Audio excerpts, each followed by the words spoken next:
Hello everyone, welcome back to देवाइस academy. इससे पहले वीडियो में मैंने उत्तराखंड डीएलएड 2021-22 के जीएस सेक्शन का पार्ट 1 कवर कराया था, जिसमें कि 20 क्वेश्चंस थे। अगर आपने अभी तक उस वीडियो को नहीं देखा तो इस वीडियो के बाद आप उस वीडियो को जरूर देखें। तो आज मैं आपको पार्ट सेकेंड, जिसमें 30 क्वेश्चन है, उनको कवर कराने जा रहा हूँ। तो शुरू करते हैं। Question number 21।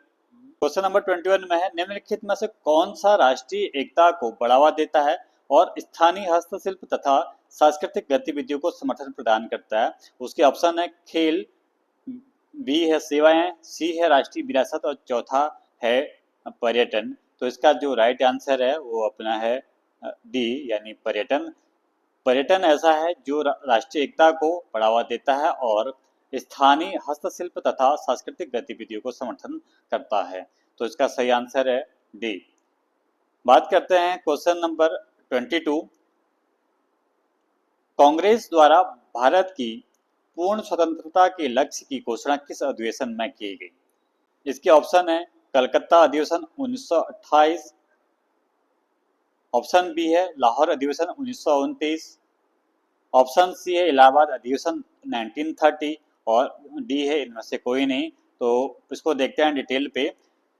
तो जब अंग्रेज हमारे देश में आए 1600 ईस्वी में व्यापार करने आए थे, महारानी एलिजाबेथ से आज्ञा पत्र लेके सन 1600 ईस्वी में इंडिया आए थे। उसके बाद इन्होंने धीरे धीरे हमारे देश पे अधिकार किया और फिर इनको भगाने का एक संगठित प्रयास किया। 1885 में हमारे देश में आईएनसी यानी इंडियन नेशनल कांग्रेस की स्थापना की गई, जो क्या है अंग्रेजों का संगठित होकर मुकाबला कर पाए और अंग्रेजों को इस देश से निकाल पाए।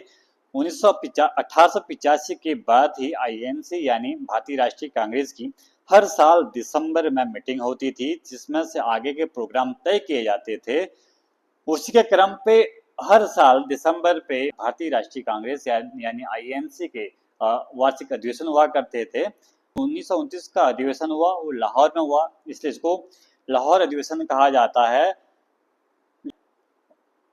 भारत में कितने राज्य समुद्री तटरेखा से लगे हैं? ये हमारे ज्योग्राफी का क्वेश्चन है। करते हैं तटरेखा की, तो हमारा ये है इंडिया का मैप है। ये इंडिया का मैप है। तो तटरेखा का मतलब क्या है? कितने हमारे समुद्र से लगे हुए स्टेट हैं जो इस किनारे पे ऐसे हैं, वो हमारे कितने स्टेट हैं, इसकी बात करते हैं। जो हमारा भारत है, इसकी जो टोटल स्थलीय सीमा है, स्थलीय सीमा का मतलब जहाँ पे जल से लगा हुआ नहीं, जो ऊपर की सीमा है, ये है टोटल 15,200 किलोमीटर की स्थलीय सीमा भारत की है। और जो हमारी स्थलीय सीमा और ये जलीय सीमा है, जो क्या है, इस साइड से बे ऑफ बंगाल और इस साइड से अरब सागर से लगी हुई है। इससे लगी हुई जो सीमा है उसकी जो टोटल लेंथ है 6100 किलोमीटर है। अगर ये अंडमान निकोबार और लक्षद्वीप और जो अन्य द्वीप हैं पुडुचेरी वगैरह, तो इनको भी ऐड किया जाए तो टोटल जो तटीय सीमा है हमारी वो है 7500 किलोमीटर। इस प्रकार भारत की जो टोटल जो बॉर्डर एरिया है वो 15,200 और 7,500 को ऐड कर देंगे तो 22,500 के आसपास इंडिया की टोटल ये तटीय सीमा है। लेकिन ये क्वेश्चन पूछ रहा है भारत में कितने राज्य समुद्री तटरेखा से लगे हैं, यानी कितनी जो तटरेखा है, यानी जो यहाँ से लेके यहाँ तक जो हमारे इंडिया का बॉर्डर है, इतने इस पर कितने स्टेट लगे हैं। तो बात करेंगे कितने तटरेखा से लगे हैं। तो इसका जो राइट आंसर है वो 9 है। तो इसको डिटेल में देखते हैं। जो भारत है, भारत में तट रेखा वाले राज्य और केंद्र शासित प्रदेश की सूची इस प्रकार है। जो तट रेखा से लगने वाले टोटल स्टेट है 9। उसमें पहला है गुजरात, दूसरा है महाराष्ट्र, तीसरा है गोवा और तीसरा है कर्नाटक, चौथा पांचवा है केरला, छठा है तमिलनाडु, सातवां आंध्र प्रदेश और आठवां उड़ीसा और वेस्ट बंगाल। तो इस प्रकार 9 हमारे स्टेट क्या है जो हमारे तटीय सीमा है। बात करते हैं अगला क्वेश्चन की। 24वां नंबर का जो क्वेश्चन है, ये कौन सा प्राकृतिक बहुलक नहीं है? तो इसका जो सही आंसर है वो है हमारा बी, जो प्राकृतिक बहुलक नहीं है, यह क्या है, कृत्रिम बहुलक है।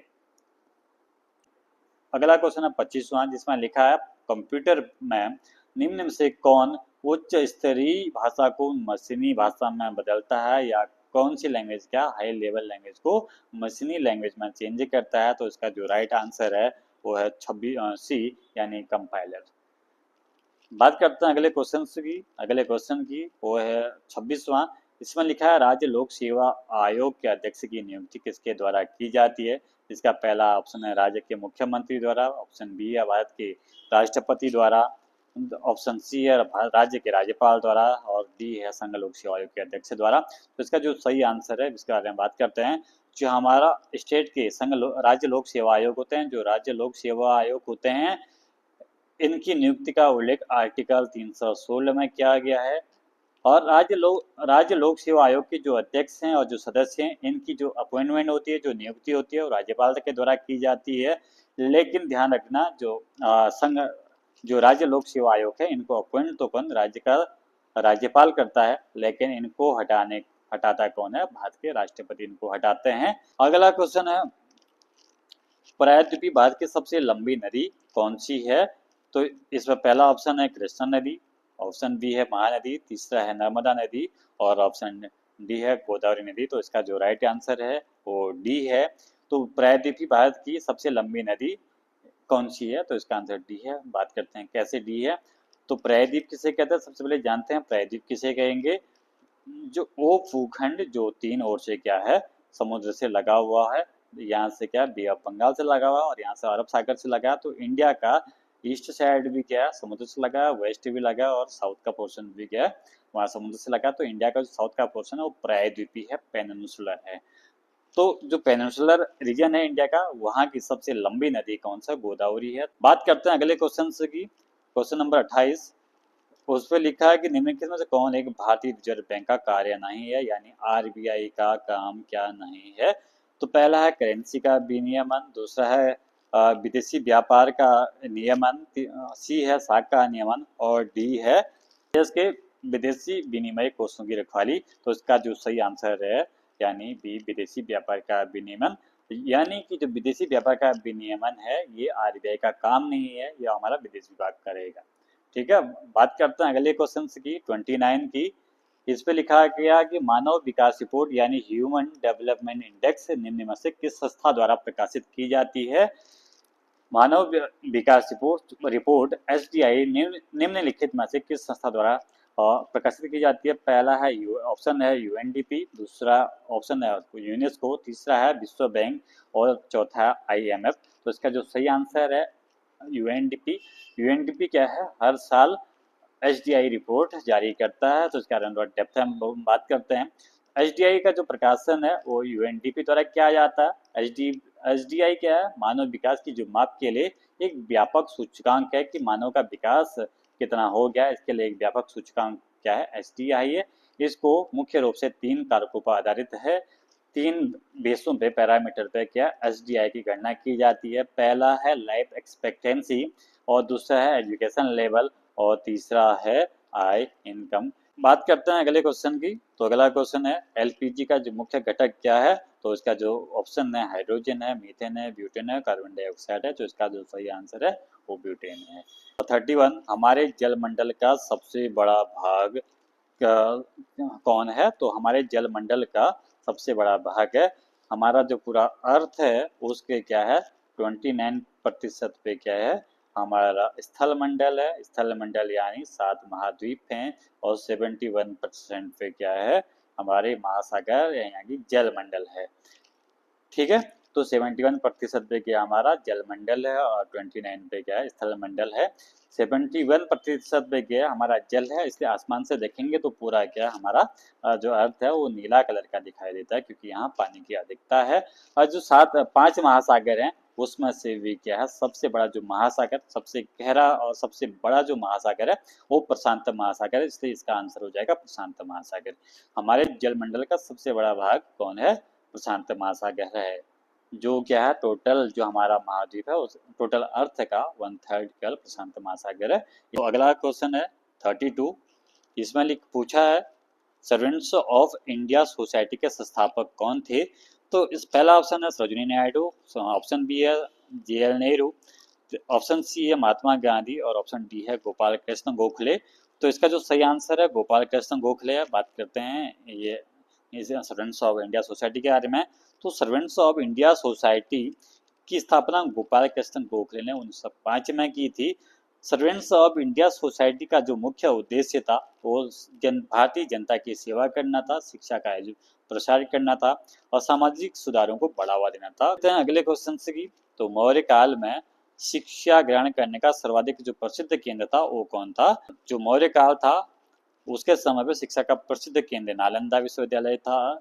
बात करते हैं 34, उत्तराखंड का सबसे बड़ा हिमनद कौन सा है? मिलम हिमनद, पिंडारी हिमनद, गंगोत्री हिमनद और पोंटिंग हिमनद। तो इसका जो सही आंसर है गंगोत्री हिमनद, उत्तराखंड का सबसे बड़ा हिमनद है।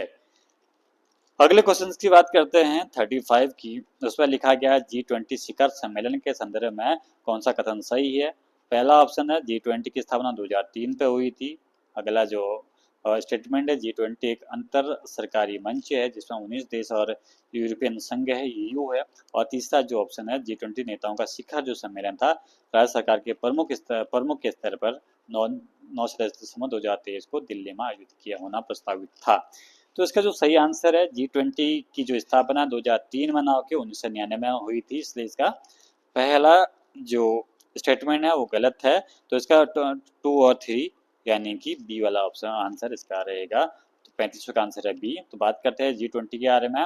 तो G20 है क्या? G20 ग्रुप ऑफ 20 इसको कहते हैं, एक अंतर्राष्ट्रीय मंच है जिसमें 19 कंट्रीज हैं और एक क्या है EU है, यानी यूरोपियन यूनियन के 19 देश में शामिल, यूरोपियन यूनियन के देश में शामिल है। यह समूह क्या करता है? G20 समूह वैश्विक आर्थिक मामलों पर, वित्तीय स्थिरता पर, अन्य महत्वपूर्ण जो वैश्विक मुद्दे हैं इन पे डिसीजन लेने का एक काम करता है। इस बात करते हैं G20 में कौन कौन से देश हैं। तो पहले Argentina, Australia, Brazil, Canada, China, France, Germany और Bharat, Indonesia, Italy, Japan, Mexico, Russia और सऊदी अरब, और क्या है दक्षिण अफ्रीका, साउथ कोरिया, तुर्की, यूनाइटेड किंगडम, संयुक्त राज्य अमेरिका, यूरोपीय संघ, यानी इंडिया G20 का एक भाग है। और 2023 में क्या था? G20 की मीटिंग इंडिया में हुई थी। ठीक है। नंबर 36, इसमें पूछा है जागेश्वर मंदिर समूह के संदर्भ में निम्न में से क्या सही नहीं है? यह राज्य का सबसे बड़ा मंदिर समूह है, यह ठीक है। यह उत्तराखंड राज्य के अल्मोड़ा जिले में है, यह भी ठीक है। तीसरा, 8वीं 10वीं सदी में निर्मित इस मंदिर के समूह का निर्माण मुख्य रूप से पाल शासकों ने किया था। तो ये आंसर के लिए स्टेटमेंट गलत है, इसका कत्यूरी शासकों के टाइम पे हुआ था। इस मंदिर समूह का सबसे प्राचीन मंदिर मृत्युंजय मंदिर है। तो इसका कौन सा कथन सही नहीं पूछ रहा, तो इसका ऑप्शन आंसर है सी। अगला है क्वेश्चन नंबर 37, इसमें पूछा है उत्तराखंड में सर्वाधिक नागरिक जिला है वो कौन है? देहरादून इसका सही आंसर होगा। अगले क्वेश्चन की बात करते हैं 38, उसे पूछा है नेत्रदान में प्रदाता की आंख के निम्नलिखित में से कौन से भाग का उपयोग किया जाता है, या कौन से भाग को हम डोनेट करते हैं? आंख को अगर डोनेट करना है तो कौन से पार्ट को देख करते हैं?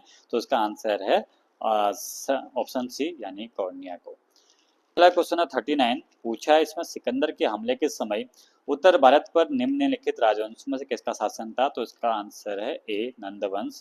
यानी जब सिकंदर ने इंडिया पे आक्रमण किया तो उस समय क्या है यहाँ पे नंदवंश का शासन राज कर रहा था। जो सिकंदर है ये भारत पर हमला, इसने 326 ईसा पूर्व में इंडिया पे हमला किया था। सिकंदर ने 326 ईसा पूर्व भारत पर पहला सिकंदर ने 326 ईसा पूर्व में भारत पर आक्रमण किया था, जो कहाँ का मकदूनिया का राजा था। उसने अपने साम्राज्य का विस्तार करने के लिए भारत की ओर क्या किया था? अटैक किया था।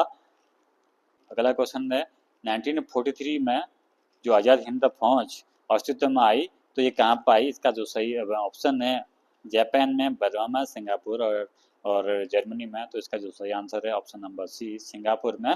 तो अगला क्वेश्चन है गोल गुंबद कहाँ है? इसका ऑप्शन है हैदराबाद, आगरा, ससराम और बीजापुर। तो इसका जो सही आंसर है वो बीजापुर है। बात करते हैं गोल गुंबद की। तो गोल गुंबद क्या कर्नाटक के विजयपुरा में है, जिसे पहले बीजापुर कहा जाता था। यह एक ऐतिहासिक मकबरा है, इसे भारतीय उपमहाद्वीप की सबसे बड़ी गुंबद के रूप में जाना जाता है गोल गुंबद को, जो कहाँ हमारे कर्नाटक पे है। और इसे 7वीं सदी की एक प्रमुख वास्तुकला की कृति के रूप में माना जाता है। तो क्वेश्चन है उसकी बात करते हैं। तो भारत में निम्न में से कौन सी मिट्टी सबसे अधिक उपजाऊ है? ये तो वो इसके ऑप्शन है लेटेराइट मिट्टी, बलुई दोमट मिट्टी, जलोढ़ मिट्टी और लाल मिट्टी। तो ये तो सबको पता होगा, इसका जो सही आंसर है जलोढ़ मृदा यानी एलुवियल सोइल इसका सही आंसर है। बात करते हैं एलुवियल सोइल के बारे में।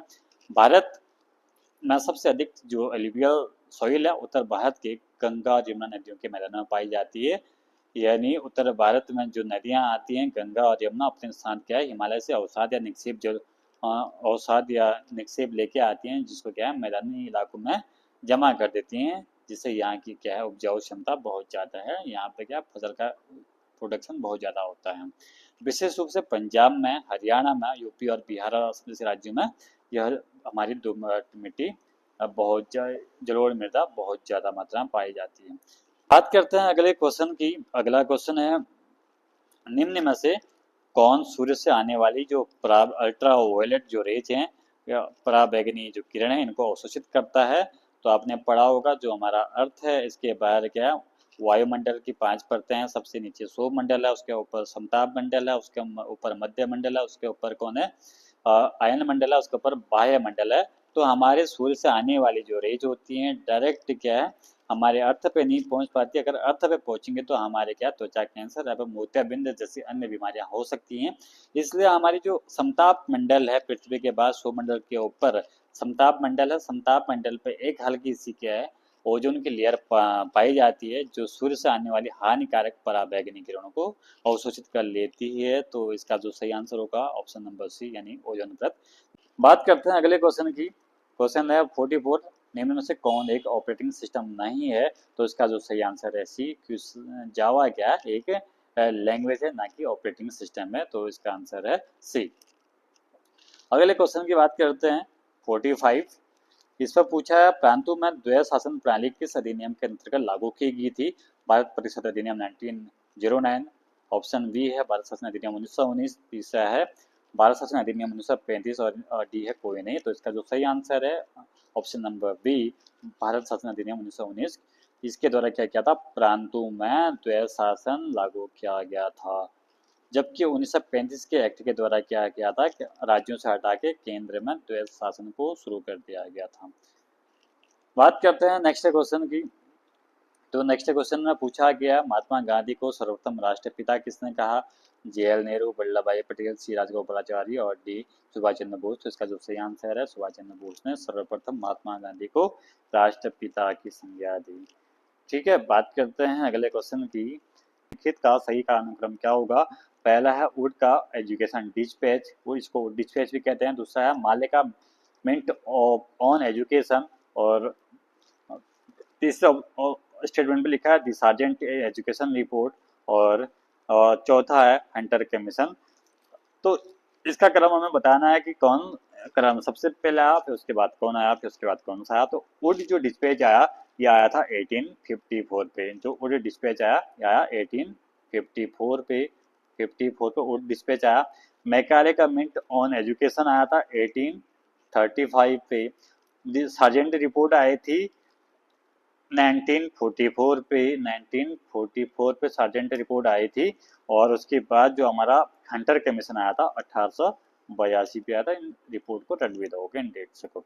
तो इसका एक क्रम बताना है कि कौन सा क्रम सबसे पहले हुआ। तो इसका जो सही आंसर है तो सबसे पहले 2143 2143 2143 ये वो डिस्पैच कब आया था 1854 पे। मैकाले का जो मैकाले जो रिपोर्ट आई थी वो कब आई थी 1835 पे।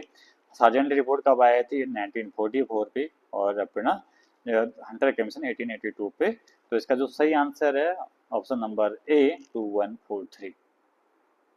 नेक्स्ट क्वेश्चन है 49। इसमें पूछा गया है कि भारत के विभाजन के समय भारतीय राष्ट्रीय कांग्रेस के अध्यक्ष कौन थे? तो 1985 में क्या किया था 1985 में INC यानी इंडियन नेशनल कांग्रेस की स्थापना की गई थी। 1885 से हर साल दिसंबर पे INC यानी भारतीय राष्ट्रीय कांग्रेस की मीटिंग हुआ करती थी, जिसमें आने वाले साल में भारत को आज़ाद कराने के लिए एक रणनीति तैयार की जाती थी। तो इसकी मीटिंग हर साल दिसंबर माह में की जाती। तो पूछा गया कि भारत के विभाजन के समय यानी 1947 के टाइम पे ये INC की अध्यक्षता किसने की थी? तो इसका सही जो आंसर है वो है JB कृपलानी। अगला जो क्वेश्चन है इसमें पूछा गया है निम्न में से किसी का अधिकतम ईंधन मान होता है, वो है हमारा हाइड्रोजन। ठीक है, आगे लास्ट जो क्वेश्चन है इससे पूछा गया है निम्न में से किसने राष्ट्रकूट साम्राज्य की नींव रखी थी। इसके जो ऑप्शन है उसमें ऑप्शन है पहला है ध्रुव, दूसरा है अमोघवर्ष फर्स्ट, तीसरा है कृष्ण फर्स्ट और चौथा है डी।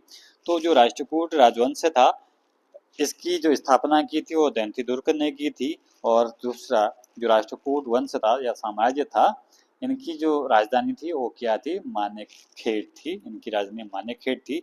और राष्ट्रकूट वंश के जो प्रमुख राजा थे इनमें कृष्ण प्रथम, ध्रुव, गोविंद तृतीय, अमोघवर्ष, कृष्ण थर्ड और कृष्ण थर्ड भी इसके प्रमुख राजा हुआ करते थे। तो आज के यह हमारा 2021-22 का जो डीलेट का पेपर था इसके जीएस सेक्शन कंप्लीट हो चुका है। अच्छा लगा तो आप हमारे चैनल को सब्सक्राइब कर सकते हैं। इस तरह आगे बढ़ते रहिए। धन्यवाद।